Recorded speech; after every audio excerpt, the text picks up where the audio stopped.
असल्यामुळे उद्धव साहेबांना वेळ मिळाला नाही ही सगळी माहिती घेण्यासाठी आणि त्यामुळे आज आम्ही केवळ वकीलपत्र दाखल केलेलं आहे।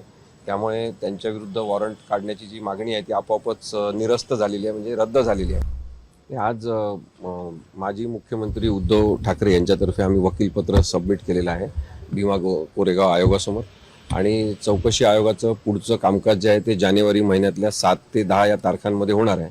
8 तारखेला आम्हाला त्यांनी प्रतिज्ञापत्र उद्धव ठाकरे यांचं मुख्यमंत्री पदावर असताना त्यांना भीमा कोरेगावच्या संदर्भात काय माहिती मिळाली किंवा त्यांच्याकडे कोणी काही पत्रव्यवहार केला का या संदर्भातली माहिती घेऊन प्रतिज्ञापत्र दाखल करण्यासाठी आम्हाला 8 जानेवारीला सांगितलेलं आहे।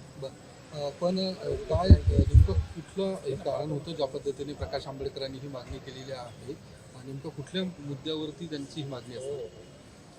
आम्ही जे वर्तमानपत्रात वाचलं आणि त्यांच्या अर्जातून कळलं त्याच्यानुसार असं दिसते की शरद पवार साहेबांनी माजी मुख्यमंत्री उद्धव ठाकरे जेव्हा मुख्यमंत्री पदावर होते तेव्हा त्यांना काहीतरी पत्र पाठवलं होतं भीमा कोरेगावच्या सगळ्या प्रकरणाबद्दल आणि बाळासाहेब आंबेडकर यांचं म्हणणं आहे की ते पत्र काय आहे, त्याच्यामध्ये काय लिहिलं होतं आणि त्याच्यावर काही कारवाई किंवा कृती झाली का अशी सगळी माहिती ते मागवत होते आणि त्याबद्दल समन्स कोर्टातर्फे काढण्यात आलं होतं। सध्या निवडणुका वगैरे सगळ्या असल्यामुळे उद्धव साहेबांना वेळ मिळाला नाही ही सगळी माहिती घेण्यासाठी आणि त्यामुळे आज आम्ही केवळ वकीलपत्र दाखल केलेलं आहे। त्यामुळे त्यांच्या विरुद्ध वॉरंट काढण्याची जी मागणी आहे ती आपोआपच निरस्त झालेली आहे, म्हणजे रद्द झालेली आहे। कारण आम्ही आता हजर झालेलो आहे उद्धव ठाकरे यांच्यातर्फे। तर उद्धव ठाकरे साहेबांचं जे काही म्हणणं असेल ते 8 जानेवारीला प्रतिज्ञापत्रावर आम्ही दाखल करू। यामध्ये आयोगाकडून हे पण सांगितलं जातं की आतापर्यंत 2 वेळा नोटिसा बजावण्यात आलेल्या आहे उद्धव ठाकरेंना, इतर राजकीय पक्षाच्या नेत्यांनाही बजावण्यात आले, त्यांनी त्यांची बाजू मांडली। उद्धव ठाकरे मात्र दोन्ही नोटिसांना कुठेही त्यांनी प्रतिसाद दिला नाही किंवा उत्तर दिलं नाही।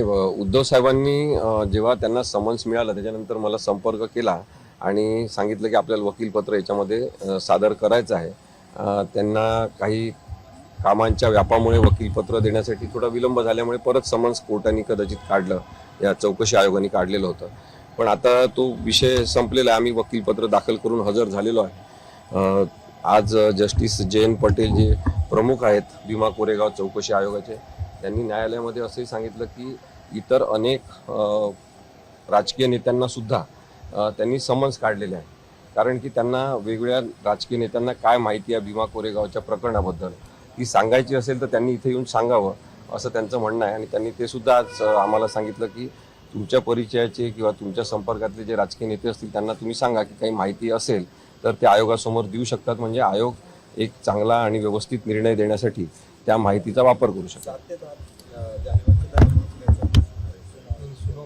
7 ते 10 जानेवारी या सुनावणीच्या तारखा नक्की केलेल्या आहेत आणि 8 जानेवारीला माजी मुख्यमंत्री उद्धव ठाकरे यांच्यातर्फे आम्ही प्रतिज्ञापत्र दाखल करावं असं चौकशी आयोगाने सांगितलं।